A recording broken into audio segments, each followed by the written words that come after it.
wa ala umuri dunya waddin. Salatu wassalamu ala asyrafil anbiya'i wal mursalin sayyidina wa maulana Muhammadin wa ala alihi wa sahbihi ajmain. Rabbi shrah li sadri wa yassir li amri wa hlul 'uqdatam min lisani yafqahu qawli, amma ba'du. Oke, baik. Perkuliahan kita hari ini kita mulai bersama-sama dengan membaca lafaz basmalah. Bismillahirrahmanirrahim. Oke, baik. Hari ini kita kembali bertemu dalam mata kuliah fikih munakahat. Dan sekarang kita sudah masuk ke pertemuan ketiga di kelas SA, betul ya? SA semester 3. Oke, kita sekarang masuk ke pertemuan ketiga dengan materi kedua, rukun pernikahan. Seperti yang sudah dijelaskan di RPS tempo hari ini kita akan masuk membahas mengenai rukun pernikahan. Oke, baik. Saya akan tampilkan materi saya. Oke, silakan. Materi saya, rukun pernikahan. Nah, itu dia ya. Sudah tampil di layar kalian masing-masing. Nanti kita akan pelajari beberapa hal, antara lain ini dia. Pengertian nikah, rukun nikah, termasuk juga macam-macam rukun nikah. Dan yang kedua adalah menjelaskan mengenai wali, syarat wali, dan syarat saksi. Oke, baik. Nah, untuk bicara bicara rukun nikah, saya akan tampilkan dulu ya kitab Wabah Zuhailinya ini. Kitab Wabah Zuhaili. Saya share screen dulu. Mana ini kitabnya?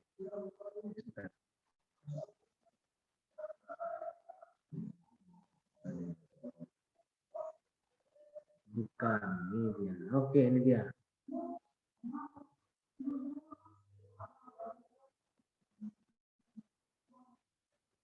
Share.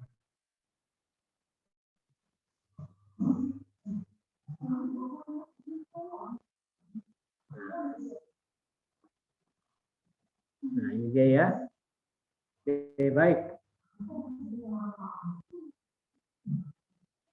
Arkanuz Zawaji.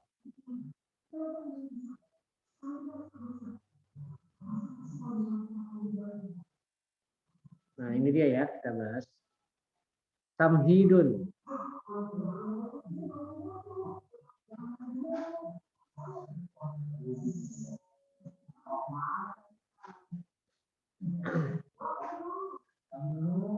Oke. Ar-ruknu indal hanafiyati ma yatawaqqafu alaihi wujudus syai'i wa yakunu juz'an dakhilan fi haqiqatihi. Nah, ini ada beberapa pandangan ulama mengenai rukun nikah. Rukun dulu ya. Rukun menurut Hanafiyah itu adalah ma yatawaqqafu alaihi wujudus syai'i. Yaitu sesuatu yatawaqqafu yang menentukan, yang menetapkan alaihi atas ma wujudus syai'i, apa keberadaan sesuatu. Maksudnya apa ya? Ma yatawaqqafu alaihi wujudus syai'i. Jadi rukun itu adalah sesuatu yang harus ada dalam sebuah situasi, sebuah keadaan, sesuatu. Jadi kalau tidak ada rukun, berarti tidak ada sesuatunya itu. Dan wa yakunu kharijan dakhilan fi haqiqati, dan adanya sesuatu itu menjadi juz'an bagian dakhilan yang melekat, yang internal atau yang inherent, yang implisit, dakhilan fi haqiqati, dalam hakikatnya ma. Jadi artinya apa? Yang disebut dengan rukun adalah sesuatu yang harus ada dalam sebuah perbuatan. Dan kalau perbuatan itu ada, berarti dia bagian dari perbuatan itu. Jadi menyatu dengan sesuatu, menyatu dengan sesuatu yang ada di situ. Nah, itu rukun. Misalnya sholat. Apa saja sholat? Ya ada takbiratul ihram, ada baca Fatihah, ada ruku, ada sujud, ada iktidal, ada duduk di antara dua sujud, dan ada salam. Itu ya, itu rukun sholat. Ada enggak sholat tanpa takbiratul ihram? Enggak ada, enggak bisa. Kalau tidak ada takbiratul ihram berarti tidak dianggap sholat. Berarti tidak ada itu. Jadi harus ada supaya eksistensi perbuatan itu ada. Adanya sholat karena adanya takbiratul ihram, dan begitu juga yang lainnya. Jadi maksudnya seperti itu. Sedangkan menurut jumhur, waruknu indal jumhuri ma bihi qawamus syai'i wa wujuduhu. Ini sama juga, agak mirip dengan pendapatnya Hanafiyah tadi. Sedangkan menurut jumhur adalah ma bihi qawamu syai'i, yaitu sesuatu qawamu syai'i, sebab adanya sesuatu inilah yang qawamu syai'i, tegaknya sesuatu, wa wujuduhu, dan adanya sesuatu ini, tegak dan tidaknya, ada dan tidaknya sesuatu ini tergantung kepada tergantung kepada rukun. Sebab kalau tidak ada itu ya tidak bisa berdiri. Sholat sama juga ya tadi. Sholat tidak ada sujud, tidak akan ada sholat. Sholat tidak ada ruku, ya tidak ada sholat. Sholat tidak ada takbir, tidak ada sholat. Sama. Walam yakun.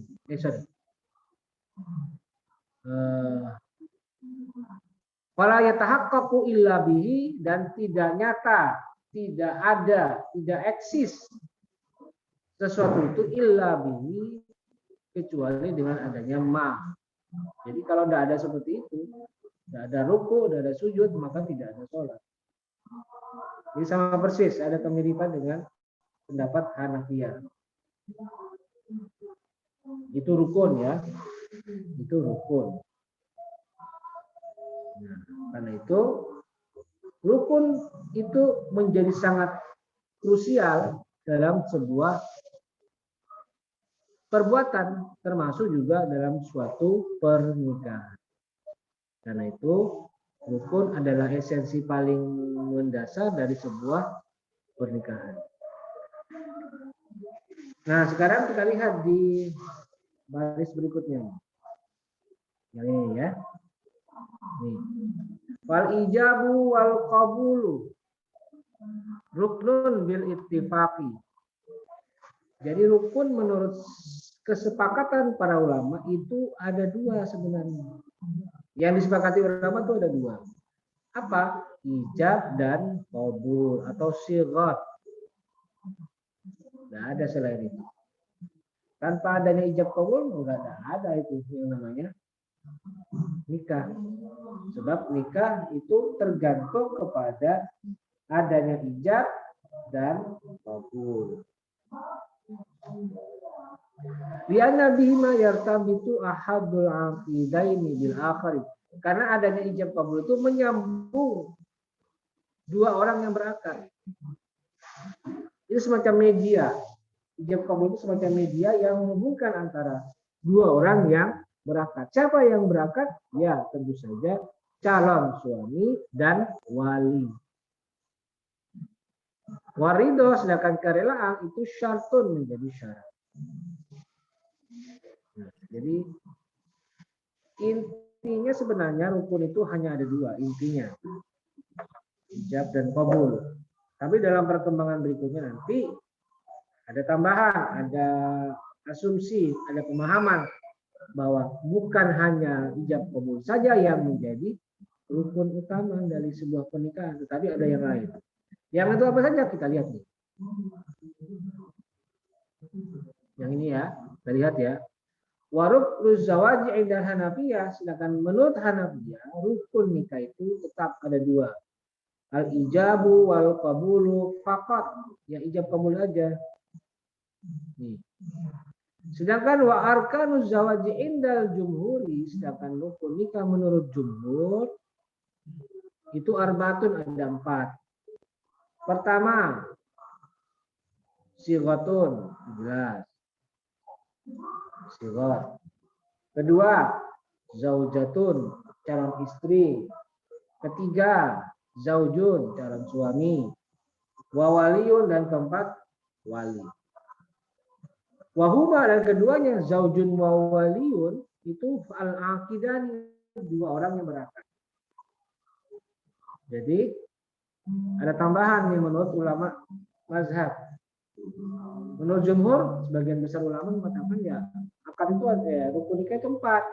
Suami, istri, wali, sighat. Nah, sekarang saya simpulkan ini. Pandangan ulama mengenai mengenai rukun nikah. Kita lihat di modul saya tadi itu ya, di PowerPoint saya tadi. Yang ini ya. Kita kembali ke sini lagi. Sudah bisa dilihat? Oke. Menurut madhab Syafi'iyah, ini lihat ya.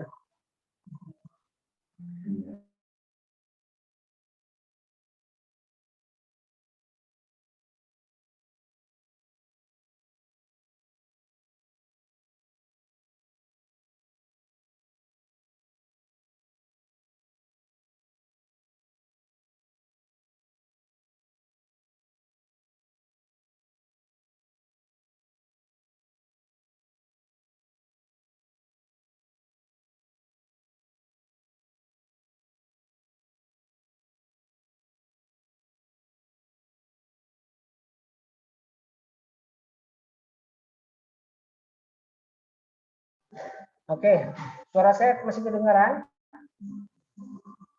Kedengaran, Pak. Tadi ada gangguan sinyal nih. Saya lagi ada kendala di sinyal ini. Maklum ya, IndiHome down sekarang. Jadi saya pakai pakai kartu lain ini. IndiHome gitu, mas saya down. Di tempat kalian down juga nih. Jadi trending topik ini, IndiHome down. Jadi agak rewel sekarang. Oke, baik. Kita lanjutkan. Jadi ini supaya singkat aja ya. Jadi saya uraikan secara singkat, tidak perlu padat. Nah, ini dia ya. Oke, baik. Jadi kesimpulannya mazhab Syafi'i itu ada 5. 1 calon suami, 2 calon istri, 3 wali, 2 orang saksi, 4. Dan yang kelima sighat ijab qabul. Sedangkan Hanabilah sama, ya. Hanabilah dan Syafi'iyah sama. Sama. Sedangkan Maliki itu sama, ada 5, cuma bedanya kalau di Maliki tidak ada saksi, saksi itu dipindah ke syarat, sedangkan rukunnya ditambah mahar, itu bedanya. Kemudian yang terakhir yang mazhab Hanafiyah itu hanya ada 2, calon suami, calon istri, atau sighat ijab dan qabul. Si suami mengatakan, nikahilah aku dengan kau. Kemudian si calon suami istri mengatakan, ya nikahlah aku dengan kau. Itu jawaban dari calon istri. Nah, itu mazhab Hanafiyah. Nah, sekarang kita hanya akan membahas 2 saja ya. Dari yang banyak tadi ada calon suami, calon istri, wali, saksi, dan sigot.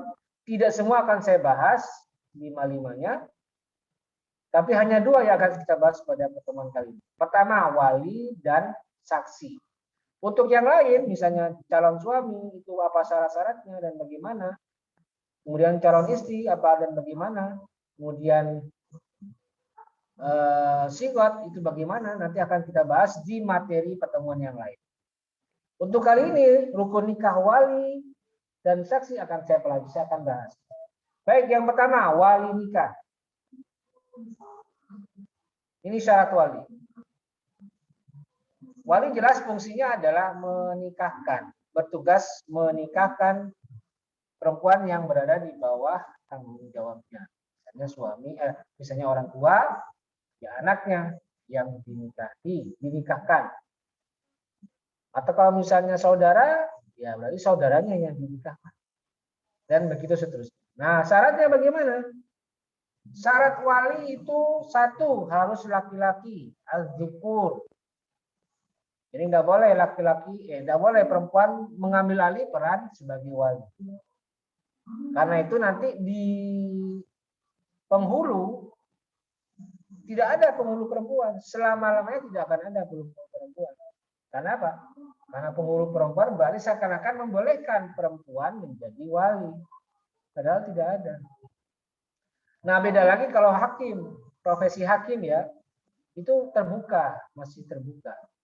Perempuan mengambil peran sebagai hakim pengadilan agama.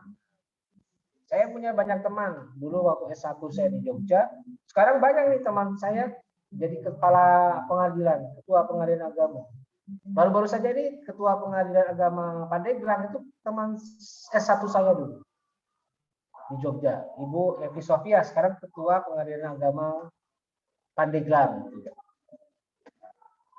Oke, jadi itu syarat laki-laki adalah syarat mutlak bagi seorang wali, tidak boleh perempuan. Yang kedua harus muslim. Nah ini dia. Perbedaan agama bisa menjadi handicap, bisa menjadi penghalang dari sebuah proses perkawinan. Seorang ayah yang misalnya murtad itu tidak bisa nanti menikahkan anaknya yang muslim, yang masih tetap beragama Islam. Jadi kemurtadan bisa menjadi penghalang. Sebab syarat wali harus beragama Islam. Yang kedua adalah baligh, masuk baligh, sudah mencapai masa pubertas. Tidak boleh baligh, seorang wali itu masih belum baligh. Belum cukup umur, masih di bawah batas kemukalafan. Kemudian yang keempat harus berakal. Jadi bukan hanya sekedar balik, tapi berakal. Maksudnya ya dia tahu ini baik, ini buruk, ini dosa, ini berpahala dan lain sebagainya. Kemudian harus adil. Adil ini menjadi sangat penting. Maka dari itu yang disebut adil bagaimana? Nah, ukurannya adalah mampu menjalankan ajaran Islam dengan baik dan benar. Kalau tidak bisa, berarti gimana? Dimasrahkan, dimandatkan kepada orang lain sebagai mewakil, gitu ya. Dan tidak fasik, itu berarti karena adil berarti tidak fasik. Nah itulah syarat wali. Nah berikutnya macam-macam wali. Nah ini dia macam-macam wali. Sebagaimana kita ketahui wali itu ada 2 macam. Yang dalam proses perkawinan ya, wali itu ada 2. Pertama wali nasab. Dan yang kedua adalah wali hakim. Ini dia wali hakim ya. Kita pindah ke wali nasab dulu. Wali nasab apa? Itu wali nasab adalah orang-orang yang berhak menikahkan perempuan yang berasal dari keluarga calon mempelai perempuan, mempelai laki-laki, mempelai wanita. Jadi itu wali nasab ya. Misalnya siapa ya? Nanti akan ada penjelasan. Ini orang tua, saudara, paman, kakek, dan lain sebagainya. Nah, kita lihat sekarang di pasal 21. Situ ada keterangan mengenai kedudukan dan urutan wali nasab. Di situ ada keterangan bahwa wali nasab terdiri dari 4 kelompok dalam urutan kedudukan. Kelompok yang satu didahulukan dari kelompok yang lain sesuai erat tidaknya susunan kekerabatan dengan perempuan. Cara mempelai perempuan. Jadi urutannya ada dan dilihat. Urutan itu berdasarkan apa? Berdasarkan kedekatan. Urutan kedekatan kekerabatan. Nah, siapa saja? Nah, ini dia ada 4 ya. Tadi ada 4 disebutkan.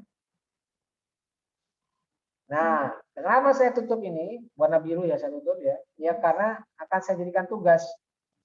Tugas 2 untuk mata kuliah fikih munakahat. Tugas 2 mata kuliah fikih munakahat. Ini apa saya jelaskan.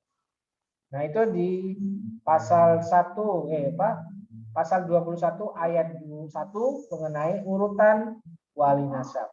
Ada 4 kelompok. Itu juga di ayat 2, 3, 4 juga ada penjelasan mengenai wali nasab. Oke, kita langsung aja ke pasal 22. Ini syarat wali. Dibaca itu ada keterangan mengenai syarat wali nikah atau kendala wali nikah itu menderita tunawicara, tunarungu atau uzur, maka itu bisa pindah, bergeser. Ya. Misalnya syarat wali itu tidak terpenuhi, maka bisa bergeser ke wali berikutnya. Dan pasal 23 itu mengenai wali hakim. Nah, nanti penjelasan wali hakim seperti apa. Oke, kita lihat yang berikutnya. Wali hakim. Nah, wali hakim itu siapa? Yaitu orang yang diangkat oleh pemerintah atau menteri agama yang bertindak sebagai wali dalam suatu pernikahan. Itu wali hakim. Nah, sekarang saya mau tanya nih. Oke, saya tutup dulu. Sekarang saya mau tanya nih. Oke, yang lain nih. Coba semuanya ini diaktifkan videonya. Biar tahu saya. Masa ada yang aktif di video. Coba tampilkan videonya. Biar benar-benar kelihatan sedang kuliah. Yang tidak tampil berarti lagi nongkrong namanya. Di ngopi di warteg, di kantin. Mana ini? Hafid Permana ini mana orang ini? Kok muncul-muncul ini? Ihsan, mana Ihsan juga ada muncul ini videonya.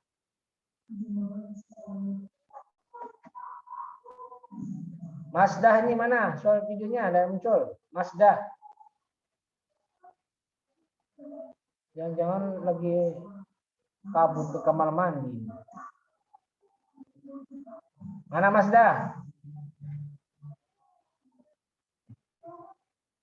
Oke, baik. Sekarang saya tanya. Saya panggil namanya ya, yang saya sebutkan namanya, harap mengaktifkan suaranya. Oke. Coba nih, saya panggil. Yang saya panggil coba di unmute ya. Coba saudari. Saudari Clara Fernanda. Clara, yuk. Nih Clara.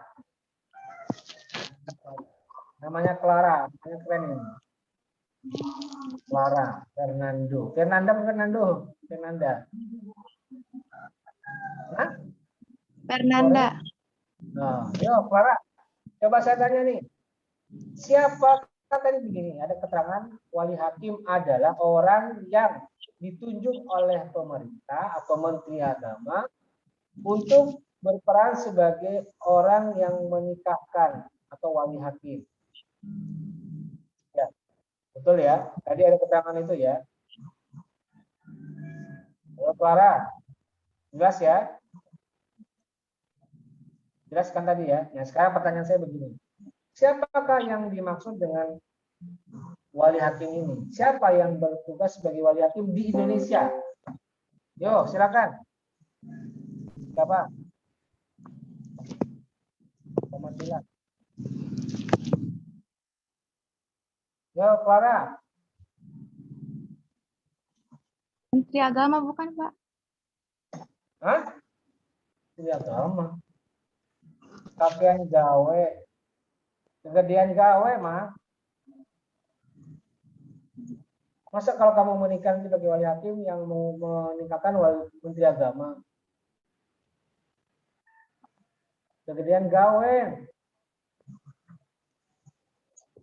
Yo, siapa? Coba, Clara. Deh, tadi muta mati aja di videonya.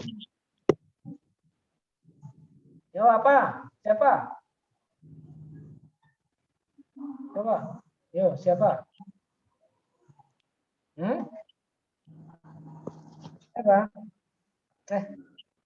Nggak bisa. Oke, saya pindah ganti yang lain nih. Si perempuan nih, coba yang saya panggil segera aktifkan, silakan. Ini coba Shalasha Aulia, yuk Shalasha, yuk Shalasha, silakan jawab. Mana suaranya? Iya, Pak. Apa jawabannya? Orang yang diangkat atau diangkat oleh pemerintah, Pak. Ya, siapa namanya? Siapa jabatannya? Orang diangkat. Ya, sudah dijelaskan dalam penjelasan saya seperti itu tadi. Terus siapa orang yang diangkat? Siapa coba?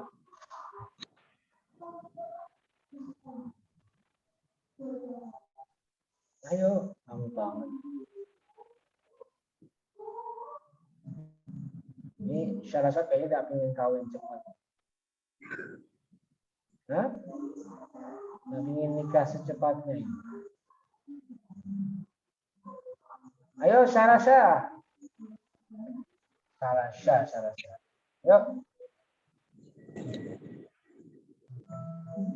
Ayo. Diam aja Sarasha. Sudah, ganti. Lama amat. Yo, coba dibuka suaranya ini siapa ini? Sebelahnya Sarasha tadi. Nada Wulandari kok belum ada yang bisa jawab ini tadi. Yo, Nada. Ya, Pak. Yo, apa jawabannya? Hah? Naon, kumaha ya? Siapa?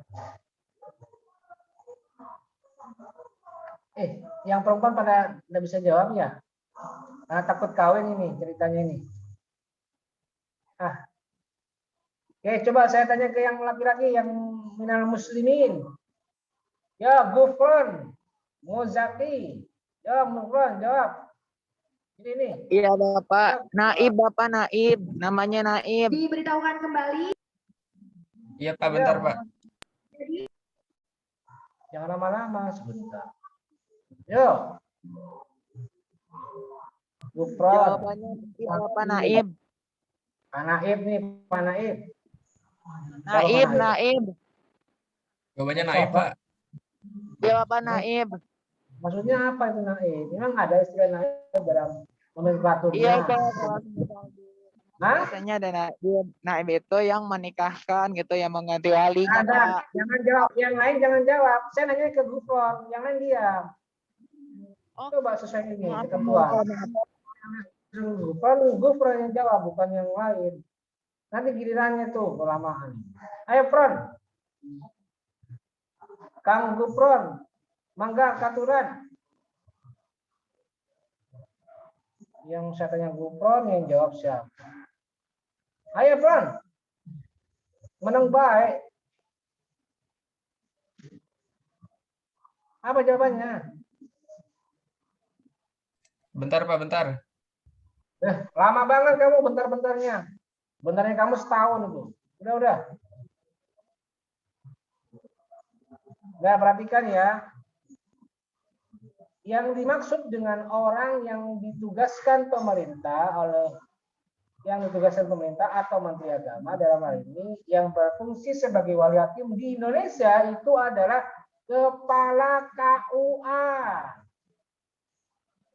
Ingat, kepala KUA, bukan hanya naib, bukan hanya penghulu, tapi harus punya jabatan sebagai kepala KUA. Dan kepala KUA itu juga penghulu.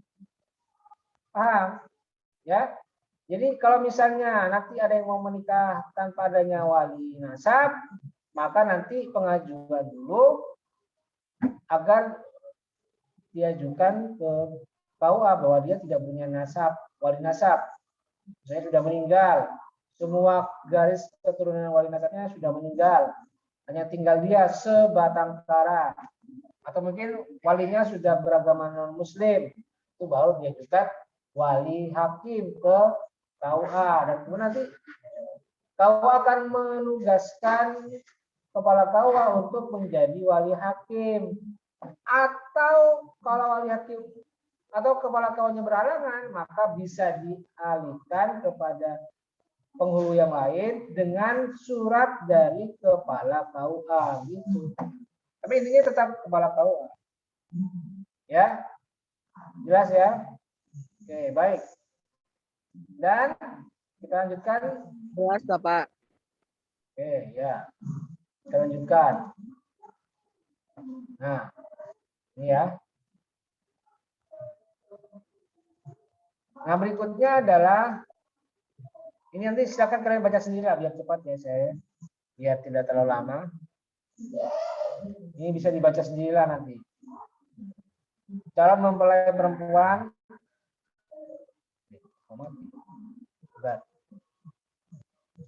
Ini dia. Nah, ini bisa dibaca. Calon mempelai perempuan yang boleh meminta wali hakim. Itu ada saja, ada beberapa. Nah, sekarang saksi nikah. Ini bisa dibaca ya karena sudah jelas. Ini saya ambil dari Abdurrahman Al-Jaziri, Kitabul Fiqh al-Mazhab al-Arba'ah, disebut halaman 20, yang simbolnya di sini nih. Nih, syarat saksi. Ya. Syarat saksi adalah 2 orang laki-laki, harus muslim, harus balik, harus berakal, harus mendengar maksud akad, mendengarkan ucapan akadnya. Nah, di sini ada keterangannya di KHI. Ini pasal 24 KHI, pasal 25 KHI, pasal 26 KHI. Ketentuan mengenai saksi nikah. Oke, baik. Saya kira cukup. Silakan sebelum saya jelaskan mengenai tugas. Kalau ada yang mau bertanya, saya persilakan sekarang. Oke, silakan raise hand atau unmute dan angkat suara. Silakan. Masih ada waktu, saya kasih waktu bertanya. Ada yang mau bertanya, silakan.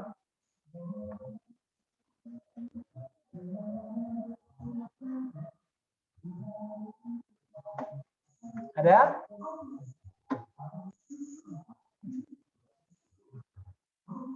Nggak ada ya, kalau nggak ada akan saya jelaskan tugasnya.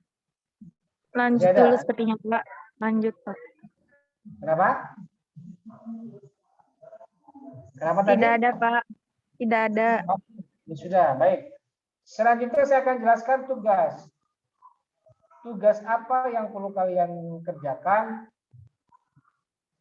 sebagai tugas kedua. Nih, perhatikan baik-baik ya. Saya ambil dari tugas yang sudah saya berikan di kelas SC tadi, ya. Perhatikan baik-baik.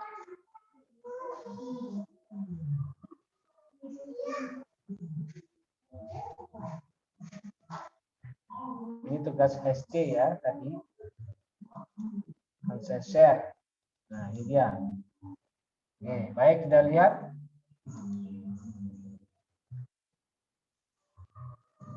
Nah, ini dia ya. Tugas 2 menjelaskan pasal 21 KHI tentang kelompok wali nasab. Nah, tugasnya berbentuk pertanyaan. Jawablah pertanyaan berikut ini. Ini dia. 1. Jelaskan bunyi pasal 21 KHI tentang 4 kelompok wali nasab. Jadi tadi itu ya yang saya blok warna biru. Saya tutup supaya nanti kalian jelaskan. Apa isinya? Coba. Jelaskan. Nomor 1 jelaskan. bunyi pasal 21 apa yang kelompok 1, kelompok 2, kelompok 3, kelompok 4. Nah, pertanyaan kedua adalah jelaskan maksud dari 4 kelompok wali nasab tersebut. Maksudnya apa? Dan berikut jelaskan juga contohnya. Contohnya apa? Kan nanti harus ada keterangan juga itu. Nah, itu ya. Dan kemudian tugas itu kalian ketik, diketik di MS Word atau di Word silakan. Dan nanti tugas akhirnya dalam bentuk tagihannya berbentuk resume. Resumenya apa? Yaitu 1 dan 2. Nah, nanti dikumpulkan batas akhirnya hari Rabu minggu depan tanggal 29 September 2021 pukul 8 pagi. Itu ya. Kalian kerjakan, sesuaikan dengan petunjuk pengerjaannya.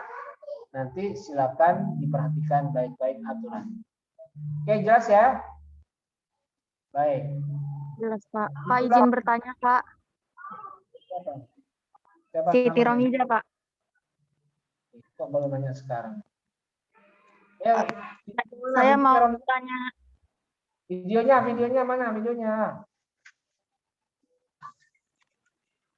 dulu Punten, dong. Pak, saya lagi di kampus, Pak. Ya, silakan Romiza, yuk. Pak, silakan. Iya, Pak. Tadi kan mengenai tugas ya. Sekarang kan udah tugas yang kedua. Romiza ada kendala, Pak, di pengumpulan tugas. Yang pertama, sampai tadi di jam 8, sebelum jam 8 ya, sebelum jam 8, itu kan masih diusahakan, tapi sampai sekarang belum kekirim, Pak, di GCR-nya. Kalau misalkan tugas Kenapa kok udah bisa terkirim? Saya tanya. ini, Pak, kayaknya sih, tapi kurang tahu ya, karena Romiza juga, Pak, ini apa namanya, kurang tahu sih kendalanya itu di mananya, karena kemungkinan sih ya, kalau menurut Romiza kan masuk akun GCR-nya itu kan 2 akun, pakai akun yang pribadi, kalau misalkan yang Fikih Munakahat itu kan pakai akun yang apa namanya dari kampus itu ya, email kampus. Jadi kayaknya kendala di situnya sih, Pak, cuman kurang tahu, soalnya kurang paham juga sampai sekarang belum bisa ngirim. Ya, gini ya, kalau kamu misalnya ada kendala, ya ikuti aturannya. Jangan asal-asalan dong. Kenapa kok masih pakai 2 account? Langsung 1 aja. Kerjakan. Pokoknya batas akhir itu tetap saya terapkan. Nggak boleh tidak. Tidak bisa tidak. Harus diterapkan. Kalau enggak, nanti malah sembarangan gitu loh. Makanya kalau kamu udah bisa mengumpulkan, ya sudah, resiko kamu. Tugas 1 tidak dikerjakan. Dan Tapi saya tidak tidak mengerjakan, Pak. Nggak bisa, saya tetap mengerjakan yang sudah terkumpulkan. Ikuti aturannya, ikuti ketentuannya. Batas akhir tanggal sekian, jam sekian. Kalau sudah tutup, nggak bisa mengumpulkan lagi. Gitu ya. Jadi jangan mengabaikan. Kalau kerja tugas itu pasti sesuai dengan jamnya, sesuai dengan jatahnya. Seminggu loh, bayangkan seminggu loh. Masa sampai seminggu udah bisa masuk-masuk? 1 minggu bayangkan. Ya, itu kurang pahamnya. Kalau misalkan lewat WA mau ngumpulin boleh nggak, Pak? Nggak bisa, saya tidak mau menerima WA, saya tidak, pasti saya tolak langsung. Jadi tetap tugas itu harus melalui GCR, itu pun melalui assignment, bukan yang lain. Ikuti aturannya dong. Jangan diabaikan, harus sesuai dengan ketentuan. Kalau tidak, ya tidak dinilai sama saya. Resiko dong, tidak keluar kamu nilainya, gitu ya. Ini jadi pelajaran buat yang lain juga ya. Lain kali kalau mengumpulkan tugas harus melalui assignment di dalam GCR. Pakai WA tidak bisa, pakai email tidak bisa. Harus GCR dan harus assignment di GCR. Dan pakai itu nggak bisa, saya tidak bisa nilai. Gitu ya, Romiza ya, diingat ya. Pelajaran buat kamu dan teman-teman yang lain. Dah. Oke. Dah cukup. Pak, sekali lagi, Pak. Kalau misalkan saya masuk di GCR yang MK Fikih Munakahat, boleh nggak, Pak, pakai yang email pribadi? Tidak Takut bisa, nanti harus ke depannya. kampus, pakai email kampus, tidak boleh pakai yang lain. Kan sudah saya bilang dari awal, harus pakai email kampus. Kalau belum diurus secepatnya, kan begitu. Kalau bahasa Udah, saya secepatnya berarti tidak boleh yang lain, tidak boleh yang umum. Harus itu segera. Masa sudah semester 3 belum punya emailnya kampus? Gimana sih? Mestinya kan semester udah 2 punya itu. Pak, sudah diurus sama teman sekelas, udah punya semuanya. Cuman karena nggak tahu dari kendala HP atau gimana gitu Pak. Nggak tahu, Jadi saya nggak tahu. Pokoknya nanti semua itu harus dikerjakan. Semua itu harus dikerjakan melalui apa? Email kampus. Ingat, jangan tahu-tahu lagi sudah. Kok masih menawar kamu? Nggak boleh. Udah langsung aja. Kalau memang nggak bisa, nggak bisa. Nggak tawar. Ya, gitu, Famiza. Jadi pelajaran buat yang lainnya supaya lebih disiplin. jadinya takut nanti tugas kedua juga saya terkendala nggak bisa ngumpulin padahal udah ngerjain gitu Pak. Sebenarnya kalau sudah alasan tidak masuk, ya nggak masuk, ya resiko gitu loh. Jangan pakai kalau lagi, udah langsung kerjakan saja. Dan itu ikuti aturan yang ada di. Pokoknya aturan saya itu gampang sebenarnya. Aturan ini gampang. Yang penting kalian Iya, sudah Pak. punya yang kampus. Dan Iya gampang Pak, kalau saya sudah sudah masuknya. Saya sudah masuk GCR-nya saya juga, cuman nggak tahu itu kendalanya Pak. Mungkin nanti saya usahakan. itu Kenapa kan Pak? semuanya masuk semua ini, masuk semua nih kan. Yang punya GCR kampus kan masuk kan? Ya sudah, kan bisa. Iya saya sudah masuk Pak. Cuma kayaknya waktu itu kan gara-gara mau masuk MK lain terus pakai email kampus terus terkendala gitu. Jadinya kendalanya sampai sekarang kurang paham juga Pak saya. Kendala kamu itu. Jadi coba urus sendirilah, jangan di forum ini, urus sendiri coba. Iya Urus siap sendiri. Pak. Karena teman yang Saya lain hanya kan sudah konfirmasi sih Pak. Takutnya nanti disangka gimana gitu. ini urus saja secepatnya. Jangan masukkan ke Zoom meeting ini, ya. Sudah cukup. Iya Pak, terima kasih nanti saya usahakan. Adalah silakan ditangani sendiri. Kalau misalnya ada hambatan bisa diurus sendiri. Jangan melibatkan banyak orang. Itu kan urusan pribadi. Oke, baik, saya kira cukup ya pertemuan kita hari ini. Mudah-mudahan kalian bisa memahami dengan baik, mulai dari pengertian rukun, kemudian jumlah rukun menurut mazhab ulama, dan juga mengenai masalah wali dan saksi. Dan nanti ada tugas, silakan dikerjakan dengan batasan maksimal hari Rabu, tanggal 29 September 2021 jam 8. Baik, saya kira cukup pertemuan kita pada hari ini. Dan mari kita tutup dengan membaca hamdalah. Amin. Terima kasih. Wallahul muwaffiq ila aqwamit thoriq. Wassalamualaikum warahmatullahi wabarakatuh. Waalaikumsalam warahmatullahi wabarakatuh. Baik, terima kasih. Saya pamit dulu ya.